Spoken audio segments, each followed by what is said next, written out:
guys, good morning. So we're up in the Versailles garden working on several different things that I want to talk to you about. First of all, we've got some gorgeous flowers we're going to be putting in the ground. We've got Supertunia Lemoncello, Dark Night Alyssum. I think this is a beautiful blend together. We're going to start with the area right around the urn here. You can see the tulips are done blooming. Many of them are starting to yellow and wither away, so it's about time that we can remove the foliage. And I've seen lots of questions about whether or not it's okay to plant over the top of tulip bulbs, and if it's okay, how do you do that? So I'll show you how I do it.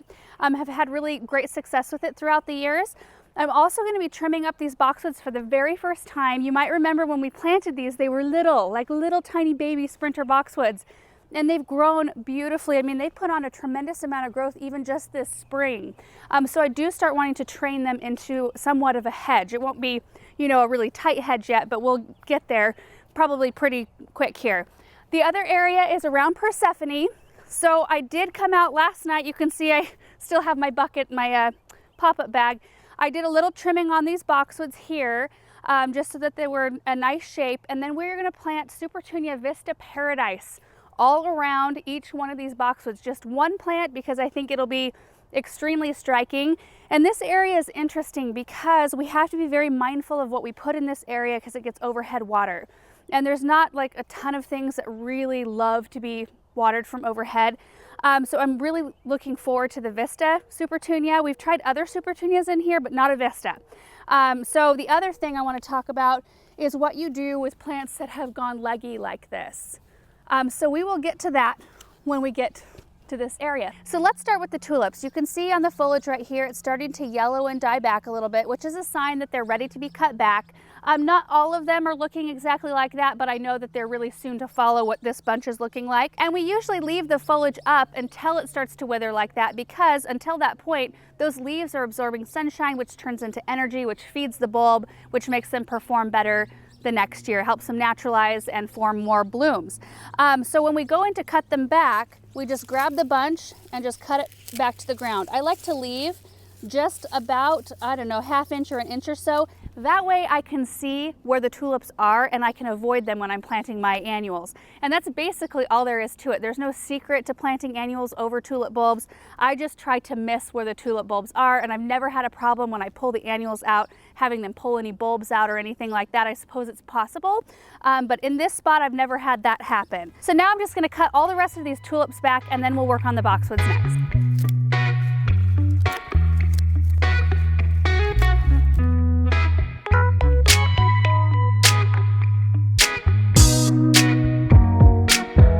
Tulips are done, so essentially what it looks like we're left with is the denim and lace Russian sage, which grows about 2.5 feet tall and wide. It's perfect.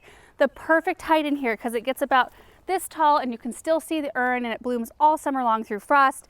And then we've got our boxwood hedge. So what I'm going to do is just take a light layer off of the outer portion here and the inner portion and then just top them a little bit. They won't be completely even because they're not even, as you can see. But I think what it'll do is it'll encourage them to thicken up a little bit and put on a little bit more sideways, horizontal growth, and kind of broaden out a little bit. If you do not have a battery operated hedger, I would highly recommend you get one, but you can use hedge trim, just manual operated, which I think is actually better for your boxwoods because it doesn't tend to bruise the foliage quite as much. But we have too many boxwoods, it would take me forever to do that, so I find these super handy.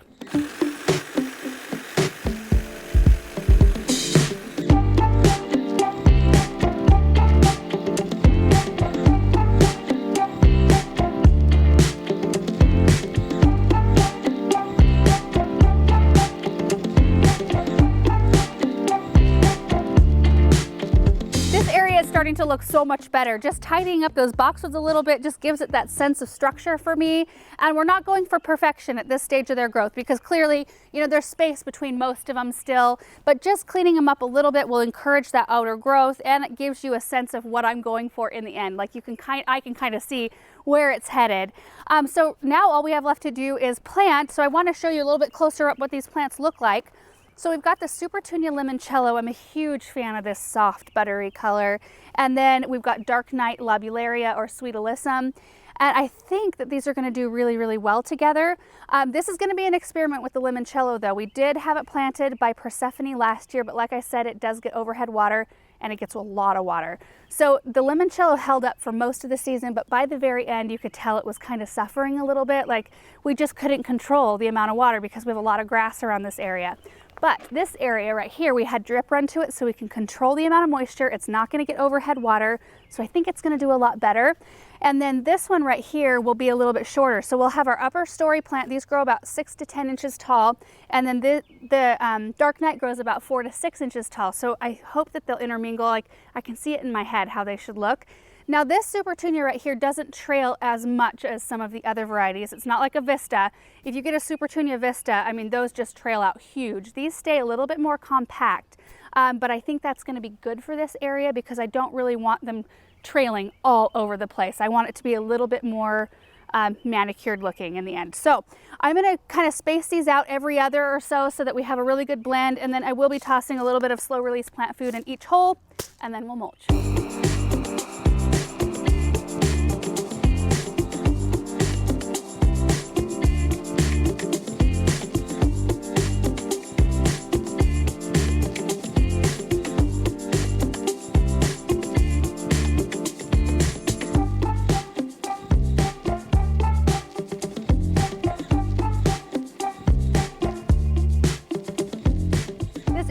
All done, boxwoods trimmed, flowers planted, all mulched, and I am just such a huge fan of this color combination, that light yellow with the purple. And if it does what I think it's going to do, I think it's going to be just a brilliant, beautiful show, especially once that denim and lace Russian sage starts blooming and it blooms that kind of light lavender color. It's just going to be beautiful. And I was hoping to outrun the sun, but we're now in full sun, which is okay. It's what the plants love. Okay, so now we're going to work on the Supertunia Vista Paradise, and I wanted to talk to you guys about what you do if you have a plant that kind of looks like this. Like if you find something that you've been really looking for and you haven't been able to find it at a garden center and you happen upon it and it looks kind of leggy, don't shy away from it. It's not a big deal. All you have to do is come in and give it just a little bit of a haircut, because I don't really want it to be putting energy into these really long kind of leggy branches. I want it to like stool out and be thicker. So I'm just going to come in. It's going to sacrifice a few blooms. These look okay. And just give it a light haircut. So now the root system can send energy into creating a thicker, fuller plant with more fresh blooms, and it's just really good for the plant. So, you know, even though we sacrifice 2 little blooms and a couple buds, it's not a big deal, and it's better for the health of your plant. So I just wanted to talk to you about that. And oftentimes we have to give our hanging baskets and plants like this, our annual plants, a haircut midsummer anyway. So this is just kind of, that's how you do it. There's really no rhyme or reason. You just kind of take them down to where it looks really nice for the whole plant. So let me do one more. So look at this thing. This one is a wild one. So I'm just going to take these branches down a bit. Oops. Kind of like that. So it already looks nicer and thicker, and then we can expect a lot of new growth here really soon. So I'm just going to space these out in this area around each one of these boxwoods. Now I don't think I'm going to need an enormous amount because these do grow quite big. They are a Supertunia Vista, which means they're really good for landscape planting. They can usually hold up to more difficult conditions in terms of water and things like that. So I'm really hopeful that these will be beautiful. So let's plant.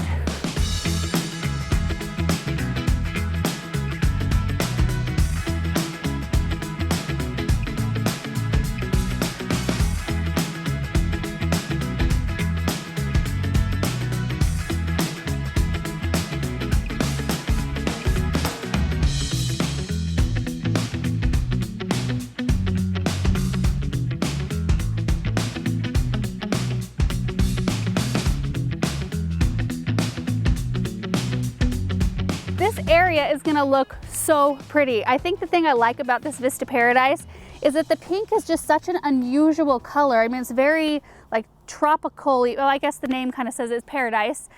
So it's a very striking, different color of pink. And for all the pink flowers that I plant on this property, I've never planted pink up here. So I'm really looking forward to that, especially because we just did all one color. So it's going to be this huge striking block of color, I'm hoping. Now I am skipping mulch on this part. The only reason why I did mulch around the urn was because we had drip lines we needed to cover, and I didn't want that infrastructure, the watering infrastructure, to be showing We don't have drip lines in this area because it's all overhead water because of all the grass around it. Also, once these Supertunias get going, I mean, it won't take them long, they will cover the soil surface and they'll almost act as a mulch in and of themselves, because mulch helps with keeping moisture in the soil and helping suppress weeds. I don't need any help keeping moisture in the soil up here, but once the Supertunias grow out and cover the soil surface, they will help to suppress weeds. I will be fertilizing these on a weekly basis with water-soluble fertilizer, because plants that you want to really grow big, you do have to feed them quite a lot. And I did not have to cut back very many of these Supertunias. There were only a few of them that were extra leggy. The rest of them look really good. And I think I planted approximately between 16 and 20 in each one of these triangles, 16 around the bigger boxwoods, 20 around the smaller boxwoods. And I think they're going to fill in really quick and we'll have a good show for the entire summer. So that's it, you guys. I hope you enjoyed seeing both of these planting projects. I'm really looking forward to giving you updates as the season progresses. And I hope it was helpful, kind of seeing how we plant around tulips and, you know, seeing the whole boxwood progression. I always enjoy seeing that in other people's gardens. It gives me hope for like the areas I'm just starting, because I see people, you know, all of us have little spots in our gardens that are in progress. We're never done. I mean, gardens are just never done. That's how it is. So anyway, thank you guys so much for watching this video, and we will see you in the next one. Bye.